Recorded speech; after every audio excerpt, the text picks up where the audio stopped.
good. There we go. Thank you, Romeo. All right. Thanks, folks, for coming to this last session of the day, sticking it out with us on Managed Retreat in Hawaii. I'm Brad Romine with the University of Hawaii Sea Grant College program. Be your first presenter today. Before I get into it, I want to recognize some of the folks that work with on this topic and help put this abstract together. Chip Fletcher, Colin Lee, who's here, Juliette, Budge, all with the University of Hawaii Climate Resilience Collaborative. There's others from that group here as well.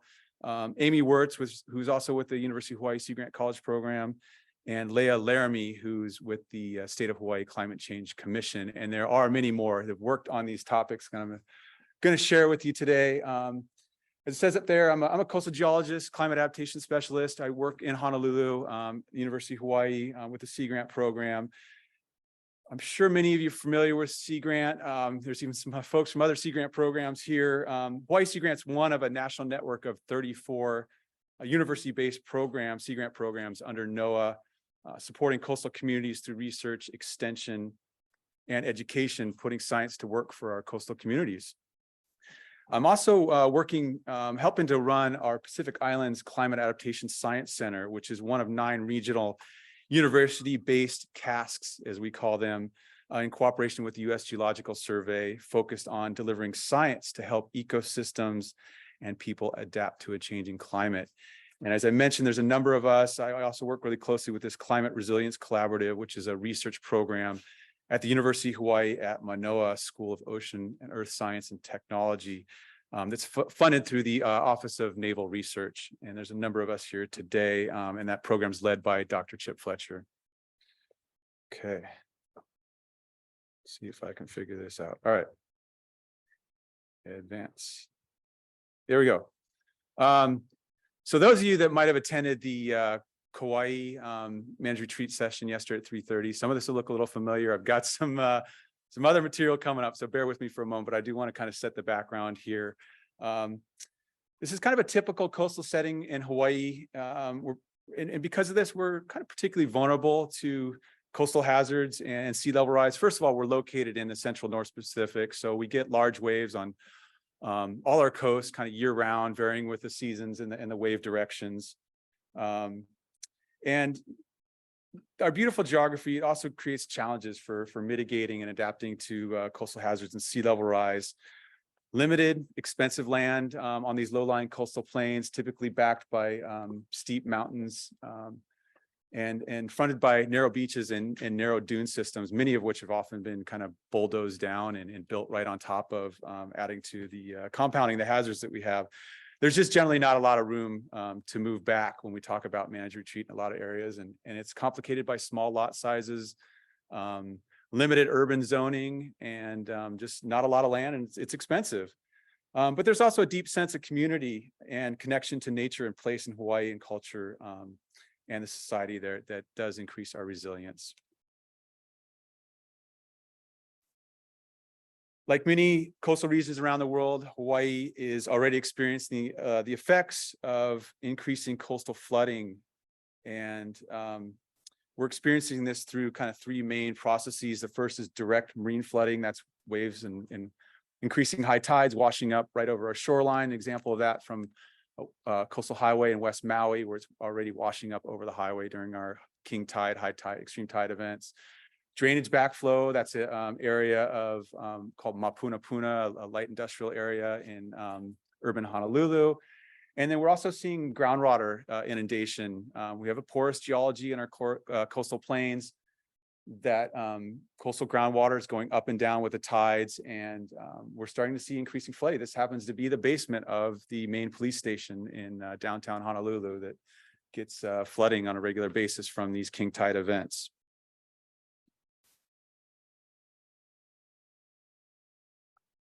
In addition, we're also seeing increasing coastal erosion hazards. In Hawaii, we know that about 70% of our beaches are experiencing chronic erosion, meaning that shoreline is steadily moving backwards. And we've lost about 13 miles of former beach to this erosion and construction of seawalls, rock revetments, other structures in response to armoring on sandy shorelines. So that's a big impact that we've had in Hawaii, and overall this is impacting our coastal ecosystems, public infrastructure, private property, coastal access, recreation, cultural practices, and our visitor economy. In 2014, followed up in 2017, the state passed kind of a landmark piece of climate legislation at the state level. This is the Hawaii Climate Adaptation Initiatives.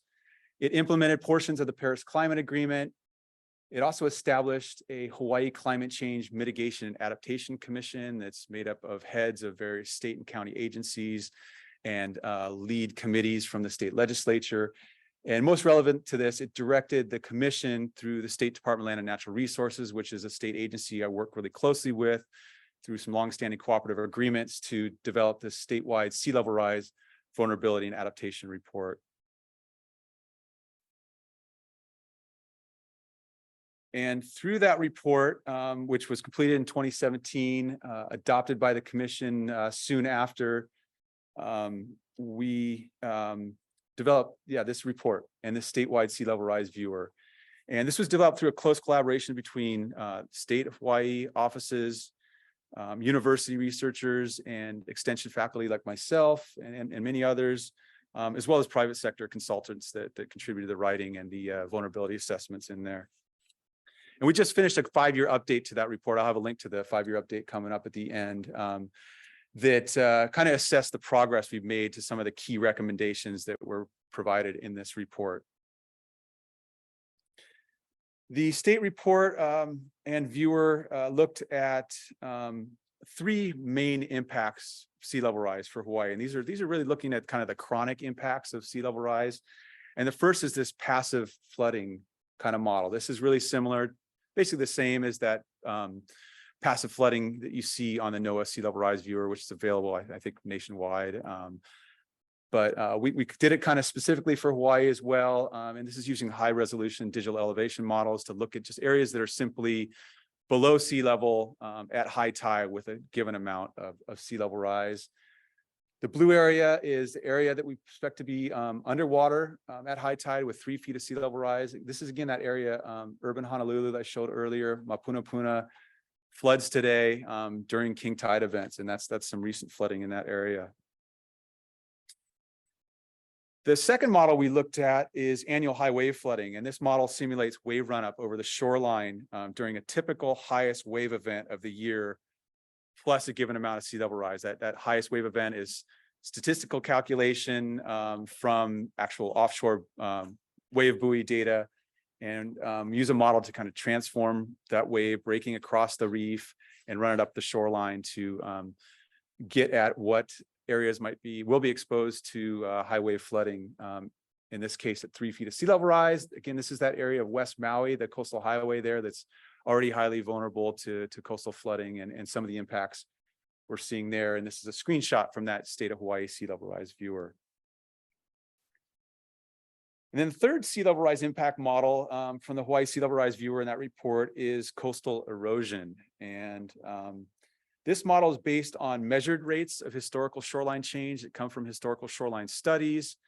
And this is combined with a numerical model of beach response to rising water levels. So it's kind of a hybrid model that was developed by the Climate Resilience Collaborative researchers. The green line shown here is the vegetation line, roughly at the present, the time of this aerial photograph. The yellow line there, if you can see it, hopefully, is the erosion hazard line with 1 foot of sea level rise. And then the red line there is the erosion hazard line at 3 feet of sea level rise. And based on that model, everything landward of those hazard lines at that sea level rise scenario has an 80% probability of being safe from erosion at that scenario. And this is actually some of the erosion impacts that we're seeing in this area of Sunset Beach in recent years.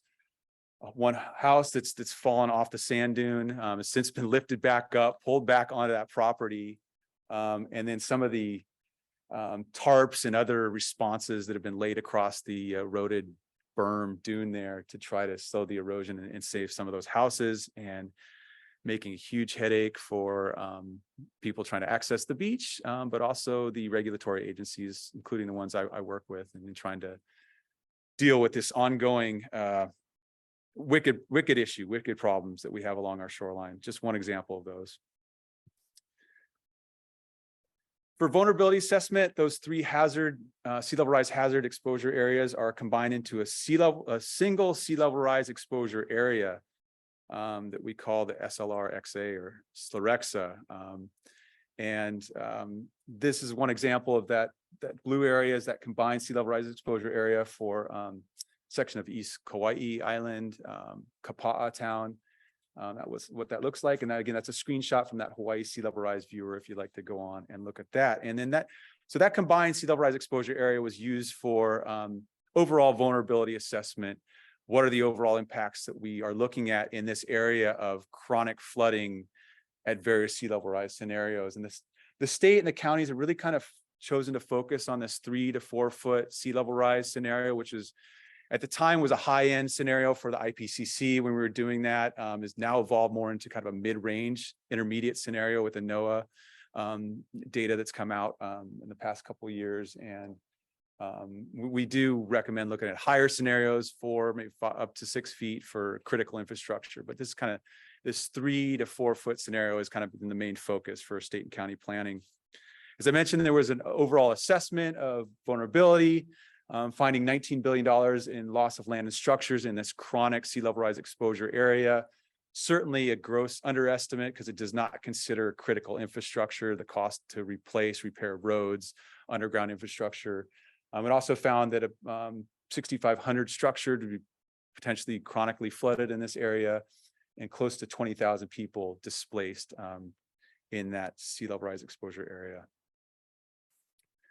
All right, so I want to move to some of the policies that have now come out of having that data. So that sea level rise exposure area data has really been critical in kind of nudging government policy and planning forward. I think we can really say that in Hawaii. And I want to talk about some of the first policies that were developed. And this comes primarily from the historical erosion data that was developed over the last decade or more, and is integrated in some of these exposure area models. And sorry, one second.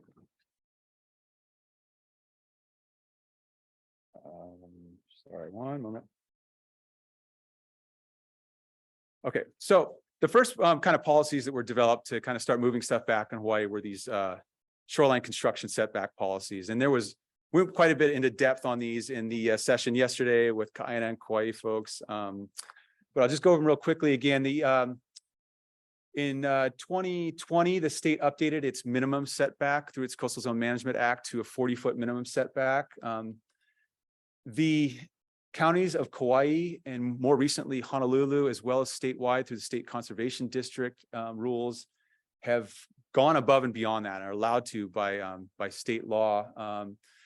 Taking that 40-foot minimum, but then using a multiplier formula, in this case for Kauai and Honolulu and the state, multiplying 70 times an annual historical erosion rate, plus another buffer of 20 feet in Kauai's case to account for additional hazards with sea level rise. So in this case, it would be 40, if you had to say you had a 1 foot per year erosion rate, it would be 40 plus 70.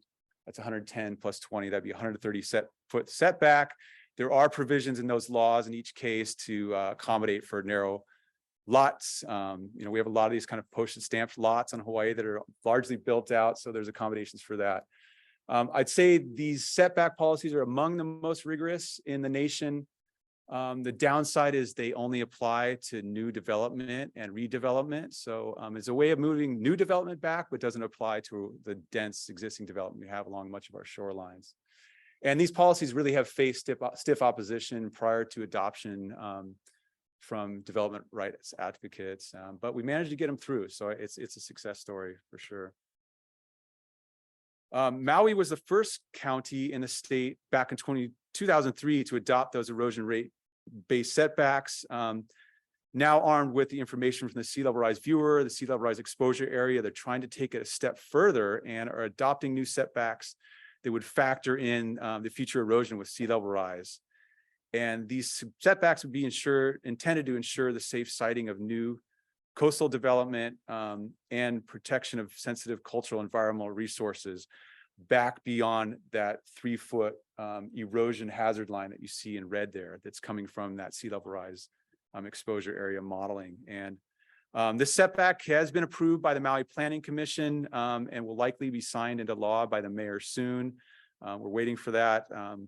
And like the other setback policies I show, they do include provisions for shorter lots and existing development and repairs on those lots.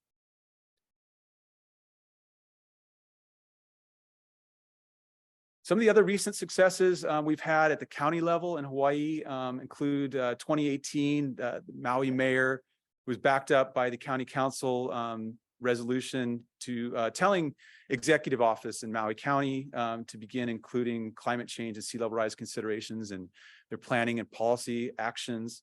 There was a similar directive from the Honolulu mayor, which is the island of Oahu, directing their planning and permitting actions to include considering sea level rise. And this has been, again, building off that sea level rise exposure area data that was now available in that viewer. Maui County has developed a managed retreat revolving fund for removal and relocation of compromised or threatened structures. I'm not going to go into detail on that. I think Dolan coming up is going to talk a little more about that. And then we also heard yesterday in quite a bit of detail about the Kauai County Sea Level Rise Constraint District, which requires building elevations that are based off of, that have to be to this elevation of high wave flooding from that sea level rise exposure area modeling. Some of the recent successes we've seen at the state of Hawaii in recent years. In 2018, State Act 17 now requires inclusion of climate change and sea level rise considerations in environmental assessments and environmental impact statements. 2020 with State Act 16, our State Coastal Zone Management Act was updated, recognizing increasing hazards with sea level rise. And this, among a number of things, included, as I mentioned previously, increasing that minimum shoreline setback, which most of the counties have gone further with, strengthening protections for beaches, probably most notably strengthening prohibitions against seawalls, particularly again in front of private structures on sandy beaches, and then increasing permitting requirements for homes exposed to coastal hazards. And let's see, 2021 State Act 178 then required state agencies to begin assessing and planning for sea level rise vulnerabilities. This is particular to public infrastructure. So there's a reporting assessment going on by our State Office of Planning Sustainable Development for public infrastructure following that. State Act 179, 2021 now requires disclosure of sea level rise hazards in real estate transactions. So if you're selling a home that lies within that sea level rise exposure area, you're required now to disclose that in selling a home, along with whether you're in a FEMA flood zone, if you're in an FAA flight zone. There may be one or two other requirements, but I think we may be unique in that way among, I've heard discussion about that in other sessions, is a direction folks want to go. Let's see. I'll move to act, to keep moving. Act, let's see, HB 1436 also expanded the authority of counties to transfer development rights to address coastal hazards and sea level rise. So that was a state act that added provisions allowing the counties to expand the use of TDR should they choose in their ordinances. Oh, I guess the picture didn't show up here. Let's see. Oh, okay. Didn't realize it was on a animated there. This is one of the key studies that's been done in recent years. This came from the State Office of Planning and Sustainable Development in the state of Hawaii. And this is a study on assessing the feasibility and implications of managed retreat strategies for vulnerable coastal areas in Hawaii. And this is really kind of the first in-depth assessment of feasibility of managed retreat in Hawaii in our local context. There is a follow-on analysis going on, building on this 2019 report by this office. This is focusing specifically on policy and funding challenges and opportunities for implementation.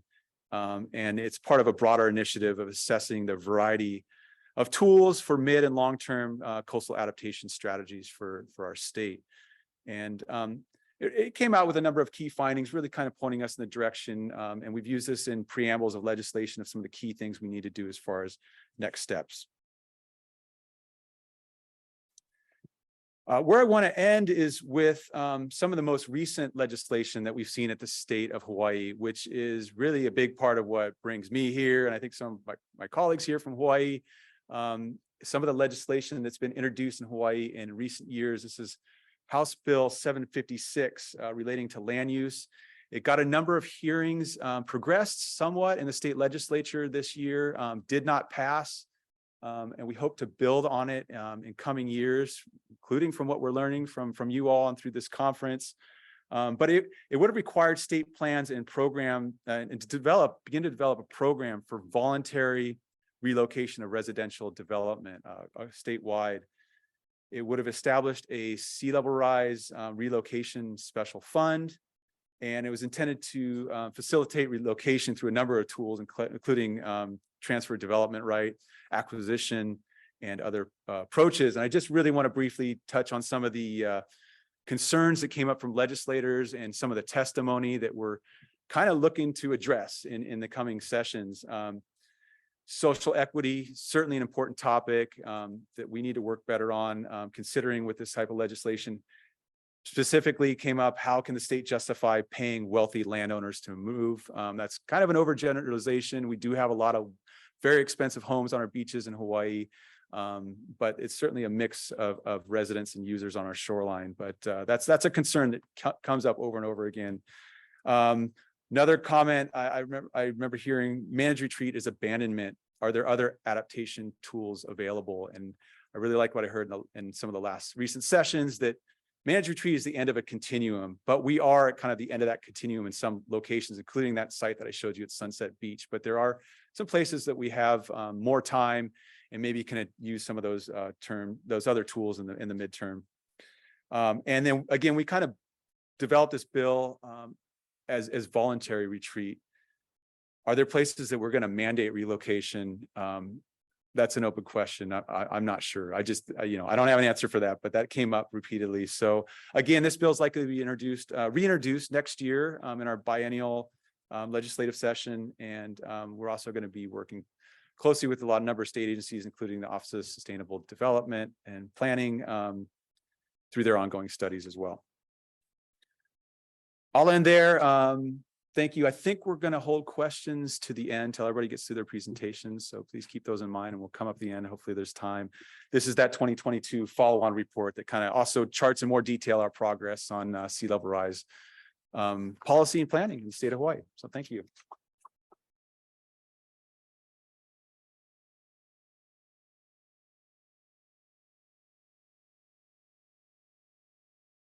All right. I think he's going to come up and help me queue up the presentation. Not sure how to get back there.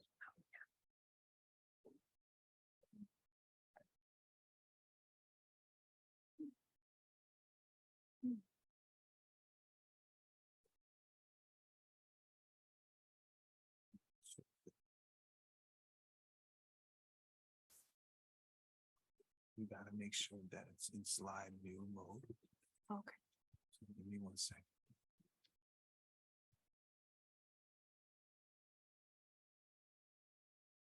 Which one is it again? This one. That one. I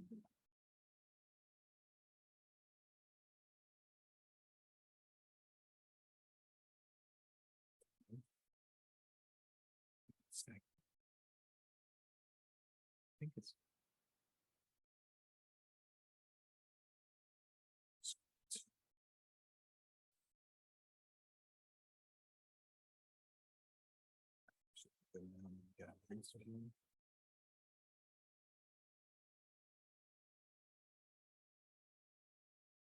That's fine. Okay. Thank you. Oh, sorry. All right, aloha mai kākou. My name is Cami Tavares. I am a PhD student at the University of Hawaiʻi at Mānoa in the Urban and Regional Planning Department. I also am a graduate researcher in the Institute for Sustainability and Resilience, which is directed by McKenna Kaufman, who was supposed to present with me today in person, but unfortunately she wasn't able to make it in person, but she is available online and will participate during the Q&A. Before I start, I also want to give a shout out to the Climate Resilience Collaborative for funding this project and supporting us throughout it, and also for us attending and participating in this conference. Today I'm going to talk about the costs and trade-offs of coastal retreat in response to sea level rise. As coastal planners and managers, when we're trying to think about an effective response to sea level rise and doing that through retreat, it's really about trying to minimize the costs long-term, not just financially, but also the harms that can happen. And so in this research project that I'm going to share today, we use a sea level rise model to estimate the public and private financial costs, as well as the beach area retreated over time through different types of retreat approaches. But before I get more into that, I'm going to give a shout out to the ISR team, because this was a team effort. Without them, I wouldn't be here today to present this work to you. So thank you, team. The area that we did this work on is on the north shore of the island of Oahu. It's called Paumalu, Oahu. If you're unfamiliar with this area, it's a world famous surfing area. But for us local managers and planners, it's a famous area for its coastal erosion issues, as you can see. And fun fact, I'm actually named after this area. For actually the surfing part, not the erosion part. But coastal erosion is a huge issue. Along that shoreline, a house fell over onto the beach last year. And that's, the same thing that's occurring throughout our state. We have a lot of our coastal development getting undermined. We also have our beaches disappearing. And for people who live in Hawaiʻi and from there, including myself, we really value the beach. And so addressing this issue is super important to us. And a lot of us are talking about retreat, but how do we do it? And so that's why we wanted to focus on retreat more, and specifically look in this area because it's so it's something that's very relevant. Yeah,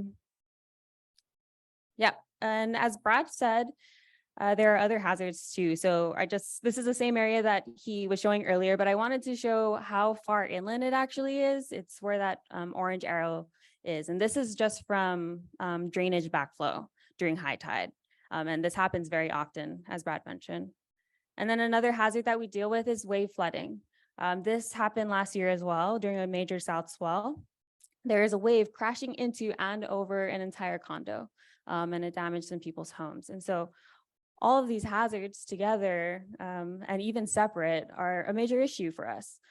And so luckily, we have a lot of great coastal and sea level rise scientists working on producing models. And so we have a state model product called Slorexa, as Brad mentioned before. And for us, we use this in our methods, which is why I'm bringing it up again. So I'm going to go through each one. For passive flooding in Paumalu, passive flooding alone is negligible, because if you notice, a lot of the homes were built right on the dune system. So everything's actually pretty high compared to the sea level. So when we look at the furthest sea level rise scenario, passive flooding alone doesn't actually impact that much, which is why we didn't include it in this project. We do include coastal erosion, and from here on out, I'm going to refer to it as SLRCE. Wave flooding in this area is the dominant hazard, and because of that, the wave flooding line is the same as the Slorexa line. And so we chose to refer to the wave flooding as Slorexa.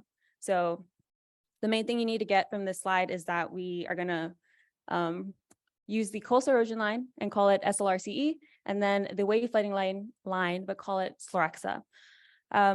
Another important thing to know about Hawaii is that the administrative shoreline is defined by the highest wash of the wave, which can be evidenced by the debris line or vegetation line.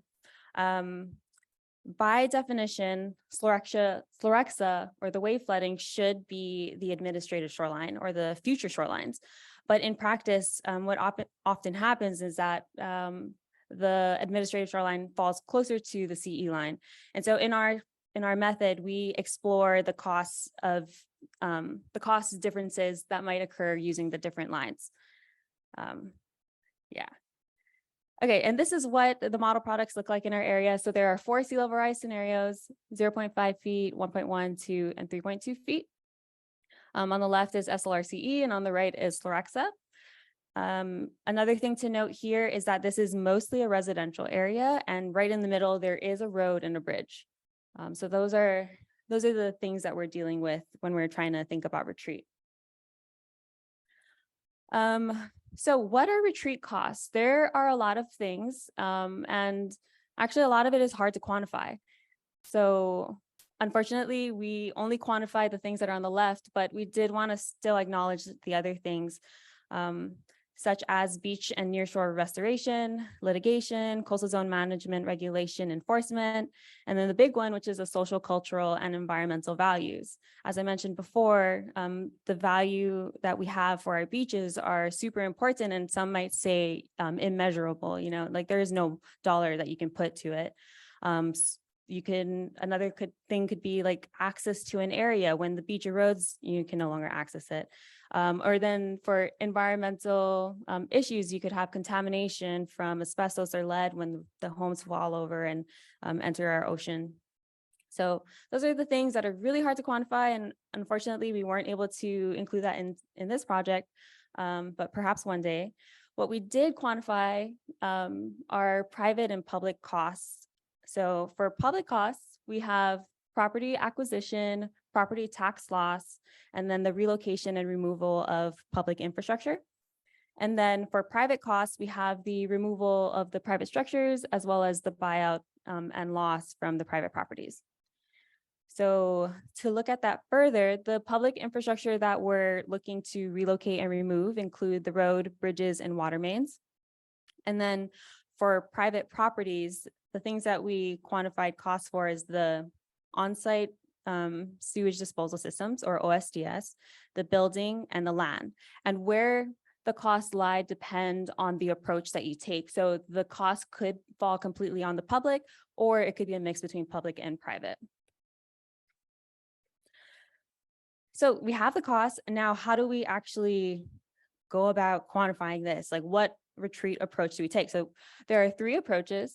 A lot of people often think of this all at once approach, where you just buy out an entire area. But there are 2 others. There's a threshold-based approach, where you buy out an area after a certain threshold or trigger is met. In Hawaii, the threshold that we chose was 20 feet from the erosion line, which comes from a policy that defined a dwelling as imminently threatened if they were 20 feet from the erosion line. And so that's what we chose for our methods. But again, you can choose anything. And then there is reactive. So this is when there's significant damage that's occurred to a building and the only option is to retreat. And we consider that an unmanaged approach. Now, with each approach, we had 2 scenarios. And so the scenarios could differ by what determined when the property was retreated, how much value was left in the building and the land, and then how we retreated the public infrastructure. For the all at once scenario, both of the scenarios, we kept both the full value of the land and the building. But the areas that it differed is, in one scenario, we retreated everything within Slorexa, and then in the other scenario, we retreated everything within the SLRCE line. And then public infrastructure was anything within the SLRCE line. For threshold base, we retreated everything that was within the SLRCE plus the 20 feet. The differences were that the building value in one scenario kept its full value, where the other one, it didn't. And then we used the 2 shoreline types to determine how we bought out the land section. And then for reactive, We bought out anything within the SLRCE line. The buildings no longer had value because they fell over. And then the land transfers where they differed. So in one, we bought out the land that wasn't affected by SLRCE, and then the other one, just the land had no value left. So from all of that, this is the results that we have. So on the y-axis, we have the cost in millions of dollars. And then on the x-axis, we have the retreat approaches with the different scenarios. In blue is the public cost, and in red is the private cost. So what you can see is that in the all at once scenario, it's the most expensive option. It's also the largest public financial cost, and also in that sense, the best financial option for private owners. Then we have the threshold-based approach, which has lower financial costs. And then because of the nature of the approach, it also has lower environmental and public safety risk. And then for reactive, that is the lowest financial cost overall, but the highest financial cost for the private owners. And again, because of its nature, it has a high risk to public safety and the environment. Other notable things is that the tax revenue is pretty dwarfed by the other costs, and the costs are also dependent on the state actually enforcing their shoreline regulations. Another thing that we looked at is how the costs occurred over time and its relationship to how much beach area is retreated or how much area is retreated. And so what we found was that the cost for the all at once approach is high up front, and you also get a large area that is retreated. For threshold base, this scenario had the most beach area gained at the lowest cost. And for reactive, it was the lowest cost over time, but you also had the least beach area gained. So in conclusion, the reactive approach is our current regulatory status quo. As you saw, we had a house fall over, and we don't want this to continue to happen. And so we really need to change our approach to a managed one. While an all-at-once approach can be appealing, the costs are high, and there's a lot of social issues that may come along with that if people feel like they left too early. So coastal communities really should consider this threshold-based retreat approach to maintain the larger beach areas at lower costs. It's very similar to the reactive approach for financial costs, but again, the major damage doesn't occur to the homes or the environment. But of course, we need more effort to research this, to understand what these triggers could look like, and perhaps one way is through community-based planning. And so with that, I want to say mahalo for listening, and our research is in the process of review. So look forward to that. And if you want to know more, here's my email. Thank you. Thought we broke it. All right, well, good afternoon, everyone. Thank you so much, Cammie and Brad, for teeing me up and making my job a little bit easier. My name is Lauren Blickley. I am the Hawaiʻi Regional Manager with the nonprofit Surfrider Foundation. We are a coastal advocacy organization. So it's our mission to advocate for and protect our oceans, our waves, and our beaches. Today, I'm going to talk a little bit about a partnership we undertook to address coastal erosion hazards on the North Shore of Oahu through community collaboration. As has probably been pretty clear over the last two presentations, Hawaiʻi faces significant issues and challenges when it comes to climate change and sea level rise. Many of these impacts our communities are already facing. And for this particular project, we focus again specifically on the island of Oahu on the North Shore, where it's outlined in red. And if you zoom in and overlay all that Slerexa sea level rise viewer and 3.2 feet of sea level rise in this specific geographic zone, and estimate the impacts and losses of that projected sea level rise, you see that the outcomes are pretty stark. And I especially want to point your attention to that second bullet point, where we stand again just in this very specific geographical area to lose $1.1 billion in private property and land. So again, this is a highly vulnerable coastal area, which means it has a lot of challenges, but there's also, I think in our case, a lot of opportunities. I think it's really important, and probably this is not the crowd that I have to reiterate it to, but I do think it's important to reiterate that erosion in and of itself, it's not bad, right? It's natural. This is what our coastlines have been doing for millennia. And Native Hawaiians know that. For 1,000 years, Native Hawaiians did not build in these highly vulnerable coastal areas. But for the last 150, 200 years, we have largely ignored that indigenous knowledge. And so now the problem, again, is not necessarily erosion problem, is that we've built too close to the shoreline. And so the result, as Cami just, summarized, is that we've had really our approach has been very reactionary, and it's been very piecemeal. And in many cases, it's been left up to the homeowners themselves, who have taken it upon themselves to protect their private property. And this is the result.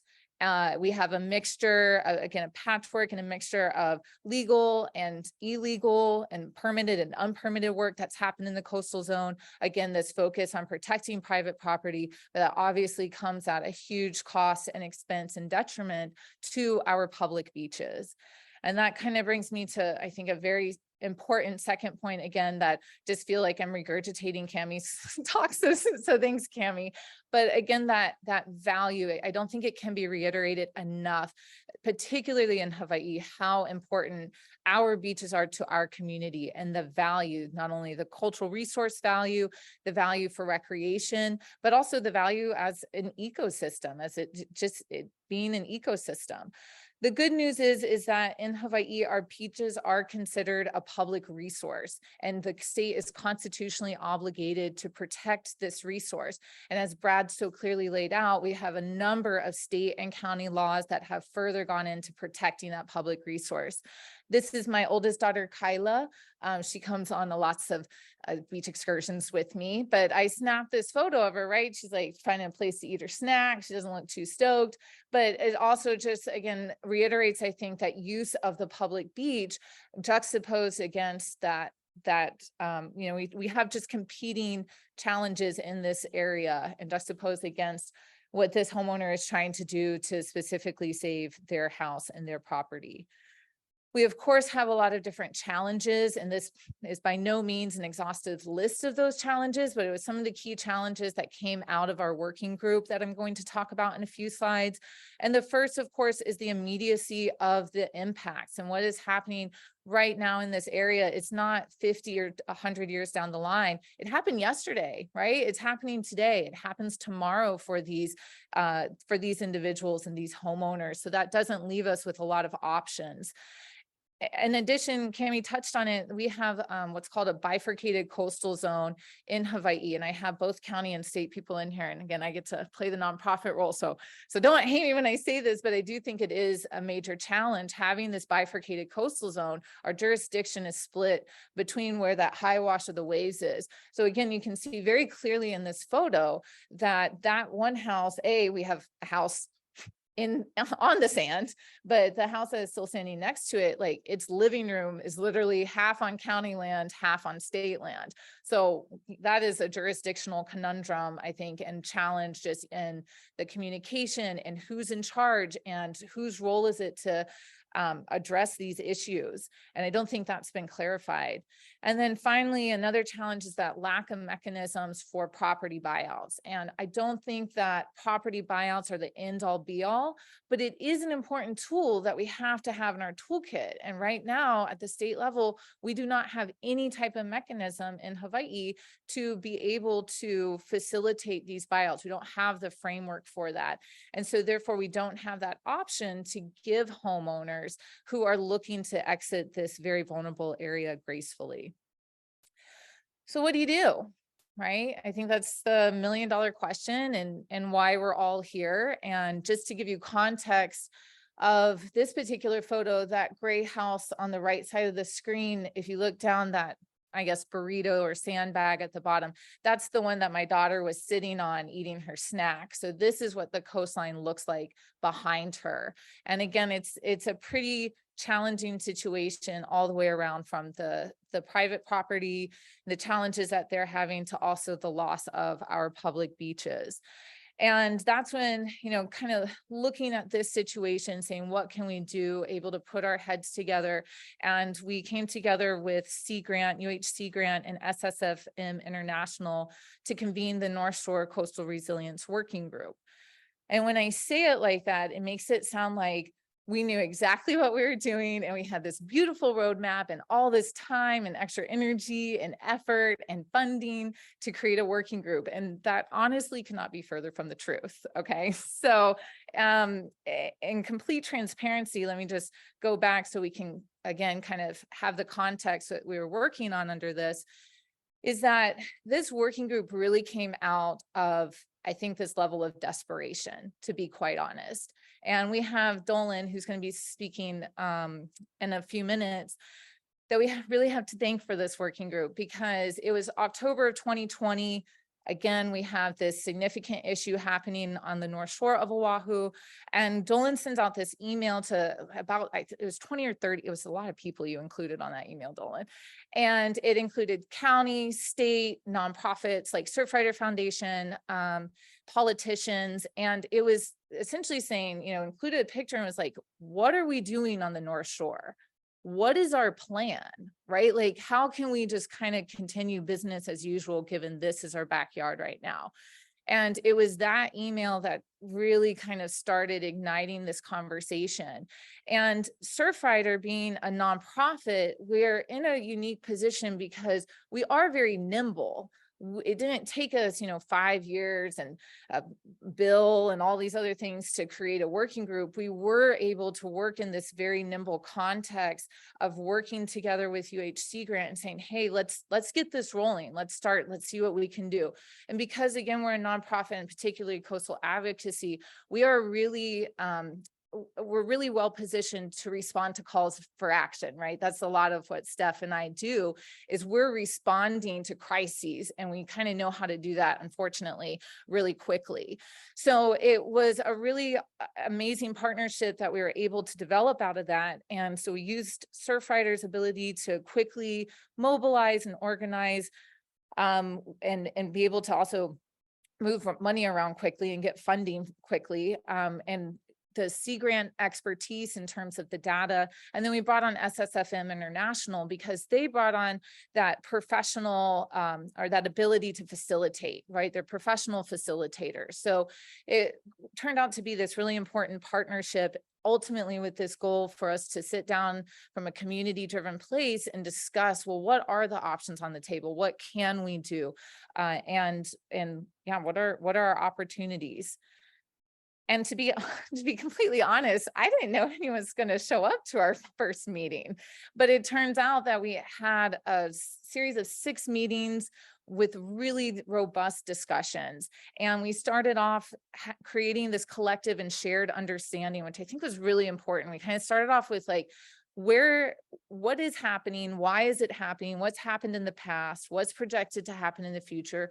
Where are we getting this data from? How are we using? Why can we trust this data, right? Like, we had a lot of community members in there who are, they see one thing happening on, oh, look, the beach is really wide today. We don't have erosion issues, right? And so that was where Sea Grant was really able to come in, and how we're utilizing and trusting the data.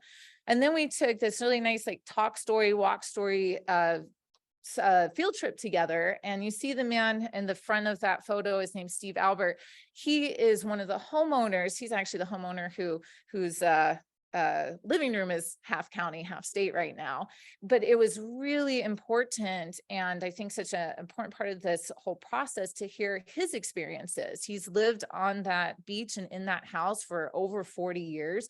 So his perspectives were really important to informing, a lot of the different discussions we had. And I'll talk about the next couple of things that we covered in a couple slides. But ultimately, we came away and walked away with this, from this particular phase of our working group, understanding that there was really strong support for community collaboration and community input. And that there is also this really strong interest in phase adaptation, which is why I'm very excited about Cammie's study.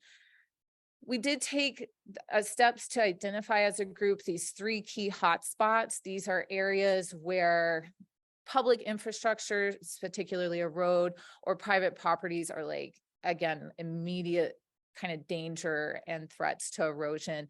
That helped us focus our efforts, as well as, as we're passing this information on to county and state, where to focus their efforts as well. So these are the areas where we really need to focus. And then from there, for each of these areas, we started talking through different adaptation strategies.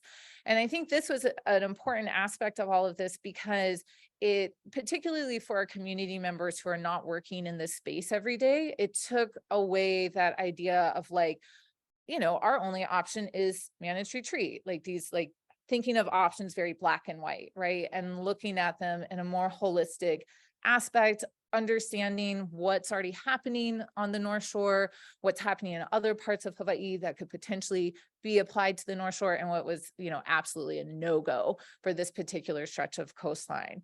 And from there, we rolled into this whole series. We actually added an additional meeting to talk about adaptation pathways. And for many of us, this was our first introduction to this whole concept. And I really like to think of adaptation pathways as a tool, this whole idea of a tool of adaptation pathways. And I am by no means an expert in adaptation pathways, but I am a convert. I really think this is a next important step that we take with our communities. And I should clarify that this graphic that you see, we did not create this in our working group. This is just an example of adaptation pathways.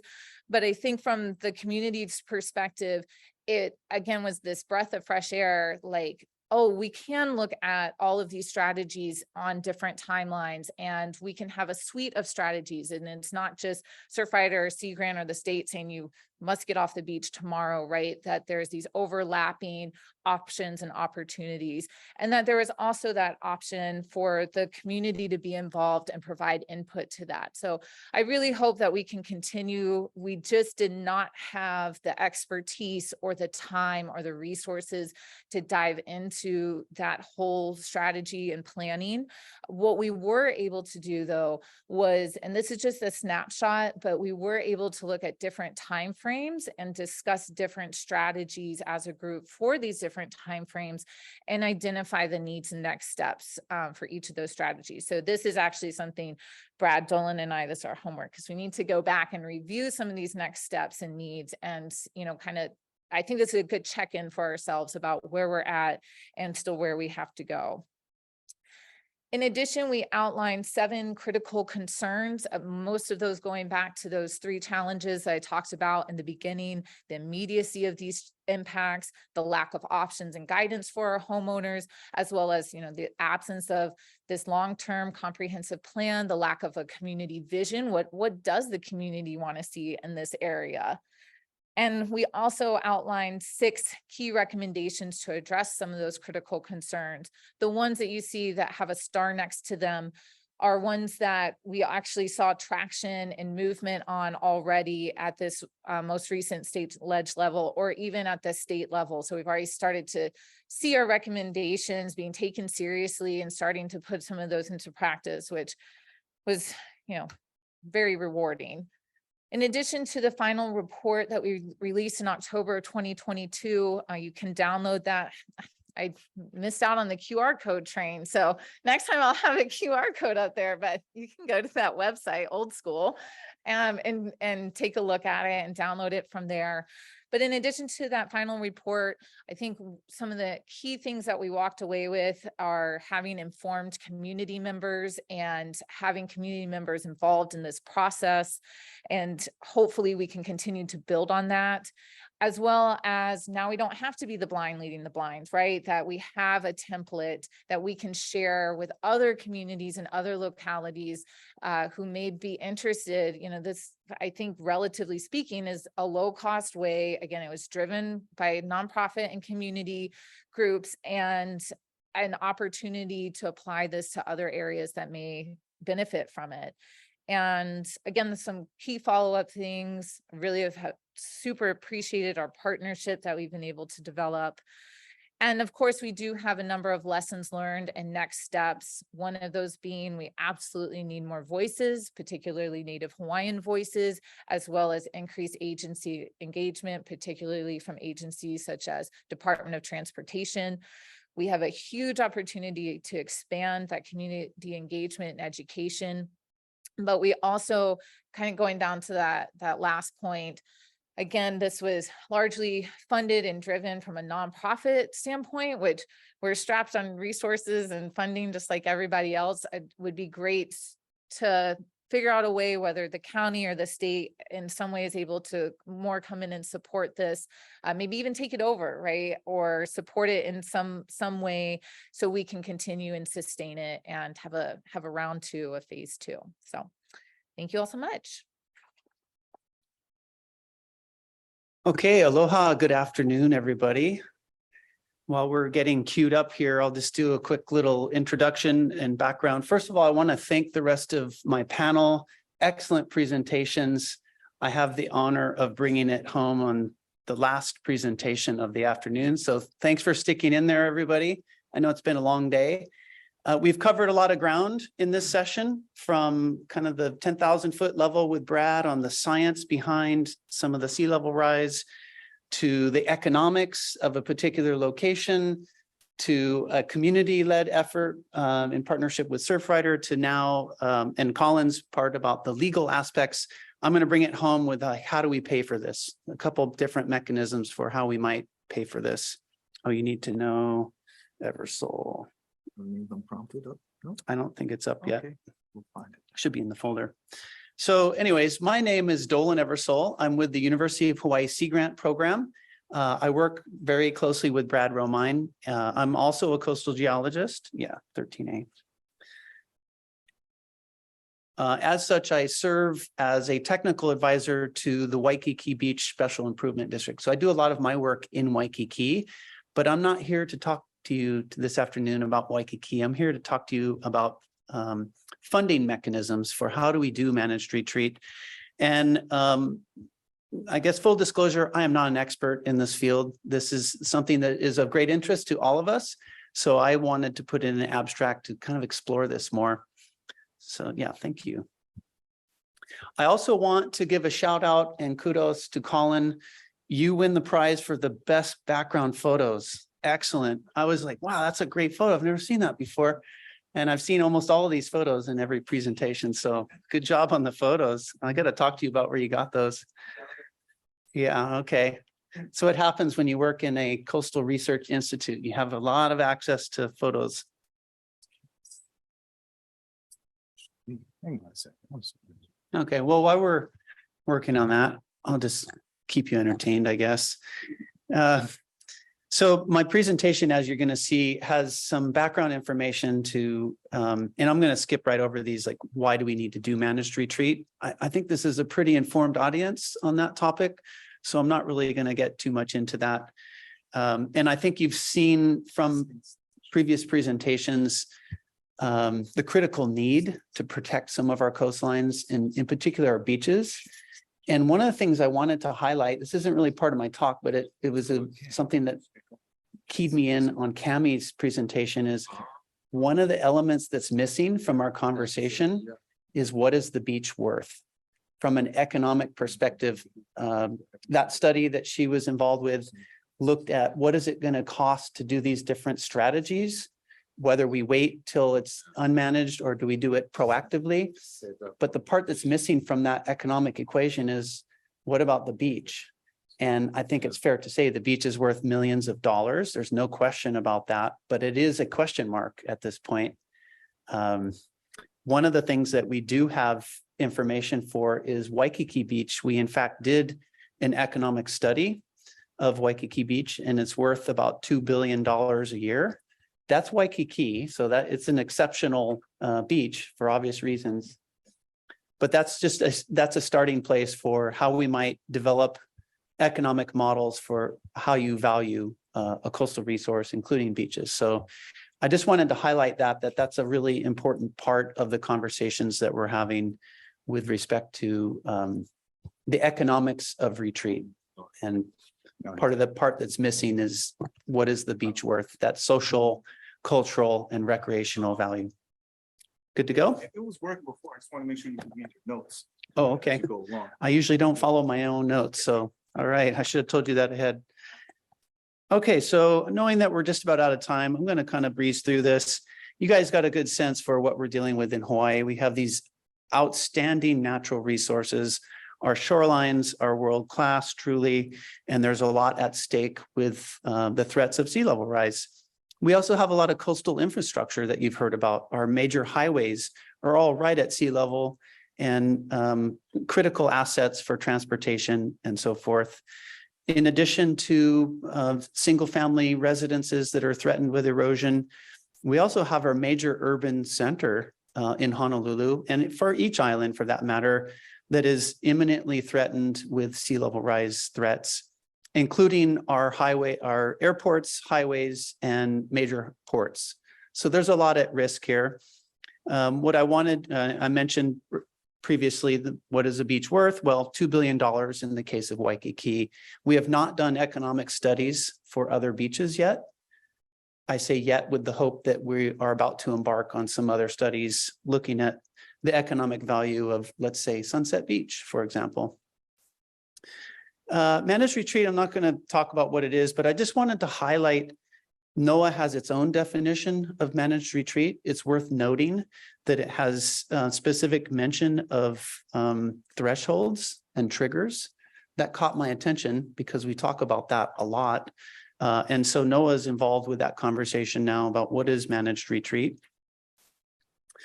So some of the strategies for how to deal with managed retreat come out of a State Office of Planning report that was produced in 2019. I think, Brad, you'd mentioned it in your presentation.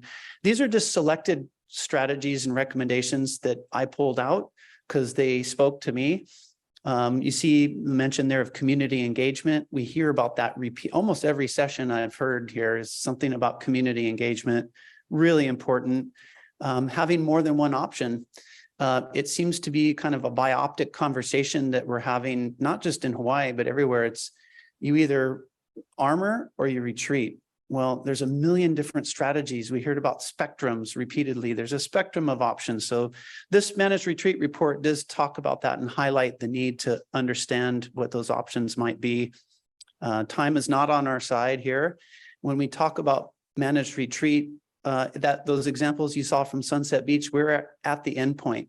We're kind of out of options, and armoring, dune restoration, the softer measures really aren't viable in certain locations in that Sunset Beach area, especially. So we're really looking at, we're going to have to get out of the way if we desire a beach. So that's the key. Do you desire a beach or not?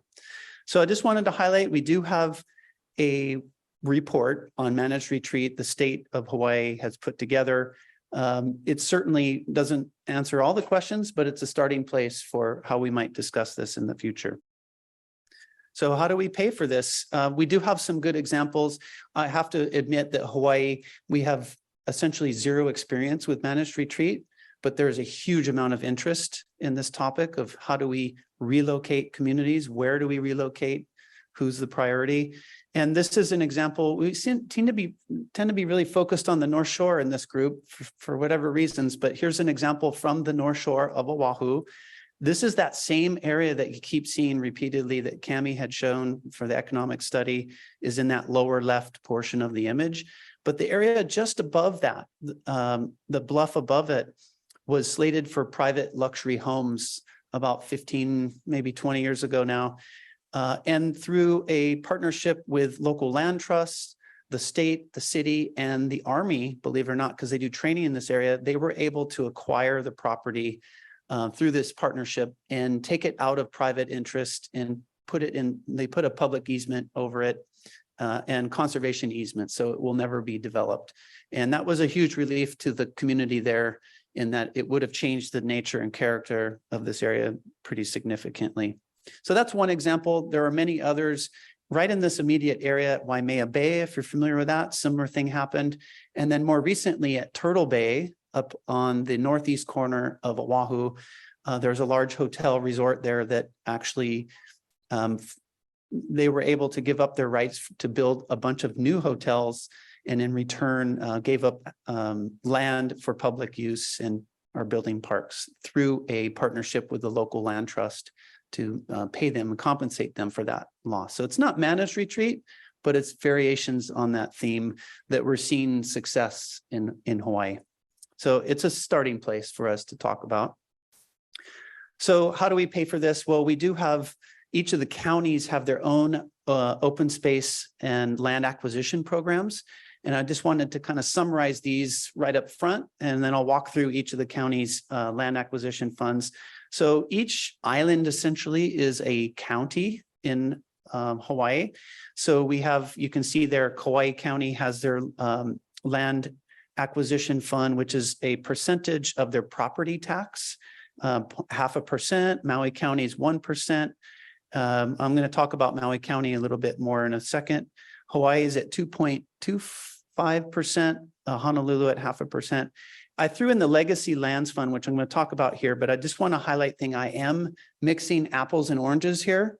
So I just want to acknowledge that the Legacy Land Fund, which is a statewide fund, comes from the conveyance tax, not a property tax. Two different things. So when you see, wow, the state fund is 10%, that's of the land transfer tax. So when you sell a property, not property tax, but just for context, I threw it all in one slide. So there it is. So those are our assessment rates that go into dedicated funds that can be used for open space, public access, and ultimately land acquisition. The Legacy Lands Act, this was an important act established in 2005. As I mentioned, it comes from the state conveyance tax. It is scalable depending on the sale price. So it's not a set fixed tax, but the higher value your property is, the more tax you pay, anywhere from 10 cents per $1,000 to $1.25 per $1,000. So it scales up. I'm sorry, per $100 of sale.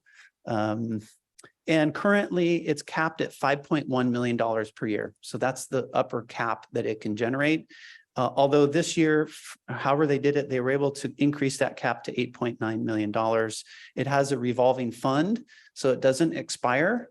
Similar with the county acquisition funds, they are revolving funds that don't expire, although the state legacy fund can and has been rated by our legislature and used for other purposes. So that's one thing. If it gets to be a big enough pot of money, it starts to get legislators' attention and they use it for other things. One of the key things with the Legacy Lands Fund, so the Legacy Lands, the state fund works in conjunction with each of the county land funds, and they usually will partner on projects. If they've identified priority projects, the state fund requires a 25% match minimum. Usually it's much more than that, but a 25% match minimum of non-state funds in order to do land acquisition. So you'll see repeated examples in some of these projects. I'm not going to show you all the different projects because there's dozens each year, but there is that 25% cost match that comes as a requirement. To date, since 2005, they've completed almost $25 million worth of land acquisition projects at the state level. And there's another $10 million pending. So there's always projects coming up each year. I'm not including in here the land trusts that are also a major partner and contributor to these projects to acquire properties. Those numbers that you see there, the 25 million and the 10 million, those are very rarely coastal properties. That's one of the caveats here, is that this is statewide and it's much more economical to purchase or acquire an easement, a conservation easement for upland properties, where you can get dozens of acres for the same price of a half an acre of coastal property. So that's one of the challenges, is that for each of these funds, they're, with the exception of Maui, it is not dedicated to coastal properties. It's anywhere. So the way they rank these is what's the biggest bang for the buck. So legacy lands, you can see the priorities for conservation there: watershed, parks, coastal areas, among the many different things. Nowhere in there does it say restricted to coastal properties, but that's something that we are hopeful that we can develop, working with the legislature on coming up with a special dedicated fund specific for coastal properties, because they are such a high priority. So kind of just quickly scrolling through each of the county funds. The city and county of Honolulu, which is the island of Oahu, as I mentioned, has that 0.5% real property tax rate. So that comes in annually. And it's referred to as the Clean Water and Natural Lands Fund. Nowhere in there does it say coastal lands, but that is one of the priority areas you'll see in the bullets there. Conservation to reduce erosion, floods, landslides, and so forth. There is a priority to protect access to beaches. So public outdoor recreation is part of one of the considerations. But again, of those, all the projects that have been funded, either set aside through the city or through the state fund, very few of those are actually coastal properties because of the high value. Usually it's something like an easement for public access or something like that. Kauai similarly has a 0.5% property tax. Interesting story here. I didn't know this till I dug into this more. It was initially a 0.5%, and then they increased it to 1.5% of their property tax. But then they brought it back down to 0.5% because they weren't able to spend the funds quick enough, and it was building up. So in that, I think that might be different now because they have a long list of properties that they want to acquire, but maybe when they decided to take it back down to 0.5%, they probably had a surplus of properties that they weren't able to, or of funding that they weren't able to expend. Current funding, or at least from 2020, is about $3 million. And that's pretty typical of the counties, somewhere between $2 and $5 million revolving fund that builds up and down over time. Maui County, similar 1% of the real property tax for this open space fund.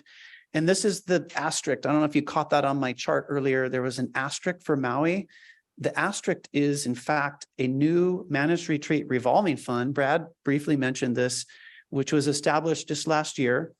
And this is a brand new fund that is specific for managed retreat. It's the only one in the state that has that type of detail. And it's 20%. This is a totally new fund, separate pot of money that comes from the transient accommodation tax, or what you might think of as the tourist tax. There used to be a statewide tourist tax or a transient accommodation tax. It's now dedicated to each county has their own tax. And so they're able to assess their own tax rate within limits. And 20% of that TAT tax goes into this managed retreat fund. We don't know what's going to happen with this fund yet, but there's a lot of eyes on it. Another huge asterisk or caveat with this particular fund is, you'll see there the last bullet, it cannot be used to purchase or rehabilitate privately owned property unless there's 2/3 majority by the council to approve that. So it's really intended for improvements, maintenance, access, but not acquiring private property. There was a lot of resistance to that sentiment that we've heard repeatedly about buying out rich coastal landowners. And that's reflected in this particular revolving fund. So Maui County is kind of leading on the managed retreat revolving fund at this point. The other counties are looking at this as a potential strategy to complement. Hawaii County has the highest coastal acquisition fund at 2.25% of the property tax. And that was, they added an additional 0.25% just more recently in order to improve and increase their ability to partner with the state in particular. So I'm just kind of wrapping things up, last couple slides. So those are the land funds. Those are the acquisition funds. You got a sense for where we're at. Somebody asked me earlier in a break, what is our property tax rate? It varies by island. So each county has their own property tax rate in addition to the rates that I'm showing you here. And it scales up depending on the value of your property, but it's somewhere between 1/4 and 0.5% per year, right? So that's your property tax rate. Happens to be the lowest in the nation. Anybody know that? Lowest property tax rate in the nation. However, we have some of the highest land values. So they kind of balance out. We tend to be on the upper third of the actual, what you would actually pay in Hawaii is kind of in that upper third category because the land values are so high. Median home price on Oahu is just over $1 million. So there you go. That's why we're not acquiring coastal lands. So wrapping things up, this is an interesting idea that I can't say it originated from me. I have borrowed it from a colleague, Alan Young. He's from Australia. He produced a paper there. You can see how to retreat, necessary transition from buyouts. Basically, the idea is government buyout property and then immediately lease it back to the prior landowner if they so choose to stay in the home. So there's that sentiment of, I've lived in this house for 40 years, I'm not ready to leave. Well, this is a lease back option that might be viable for some of these properties where we have maybe a decade or two left. We might be able to get a little, maybe not full return on the investment, but at least some. We're a long ways from being able to do this, but I wanted to mention this as another strategy that could be used to get back some of the return on investment. So a lease back option for some of these properties, particularly where we have a little more time, might be really good. So some of the challenges, we've heard repeatedly that it's really expensive in Hawaii. It's difficult to acquire coastal properties for managed retreat. The other thing that I'm hearing a theme here is almost all the retreat presentations are talking about post-disaster recovery, federal funds. FEMA comes in, there's money everywhere. That's not Hawaii. We don't really have those type of funds. We don't have repeat flood properties. Very rarely is it a big disaster declaration. Really never. We had a lava event in 2018, destroyed 800 homes, in which case that was a federally backed, buyout program.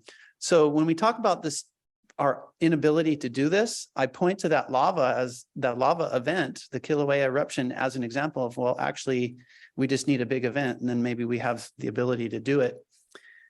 It's still unclear how we're going to raise the funds to do this on a larger enough scale to make it worthwhile. And then there's this perception that there's a tax-based perception. It was mentioned in a prior talk about in the Sunset Beach example. Turns out the tax base of coastal properties is a very small percentage of the overall cost of doing managed retreats. So the loss of tax base is not really a significant factor for a lot of these properties. And somebody else had mentioned earlier that, in fact, you're not losing tax base, you're just shifting it to the next property that's landward, right? So they become the oceanfront property. Now they're the new tax base. And then, of course, I'll just end with the public perception here is really an uphill battle for us. We have a lot of work to do to convince not just the public, but legislators and elected officials that we're not buying out landowners, we're buying back the beach. So I think that's the shift in the paradigm, is to buy back the beach, or what did we say? Reoccupy the beach, right? So I'll end with that. And I know we're just about out of time. I'm not sure if we're going to convene our panel or if we want to just go through a series of questions, but thank you. Past time, I don't know if you want to take one or two questions.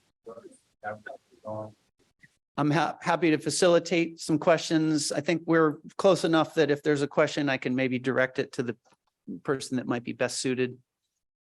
Yes, sir, go ahead. I just posted a stupid one. I'm big definition. We're facing so many, I'm listening to you all, like, wow, we're facing so many same problems. I'm calling it a chronic coastal shoreline crisis. We don't have these hurricane events that it is.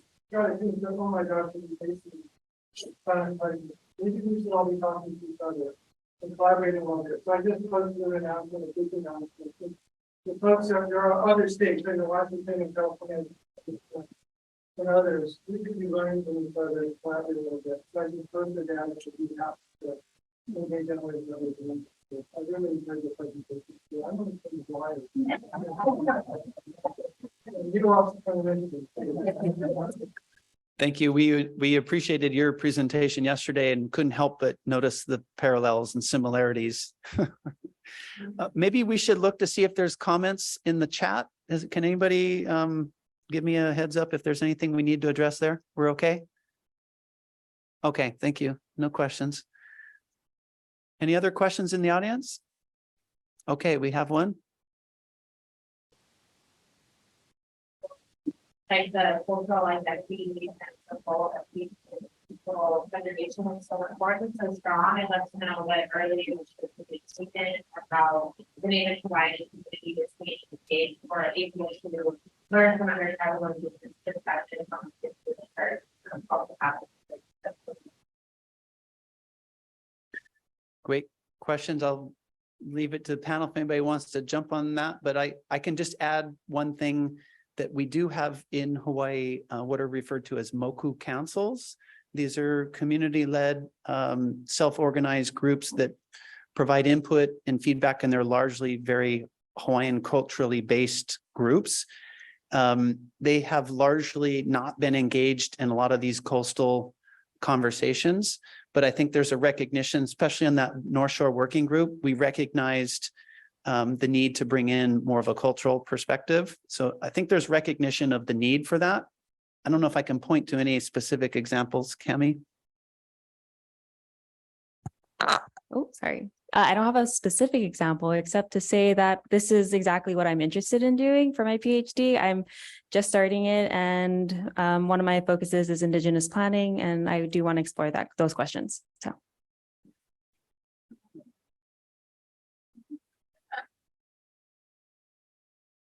Other questions from the audience? Otherwise, I think we are standing between you and the front door. With that, maybe another round for our panel. Thank you, everybody. And thank you, McKenna. We see you there.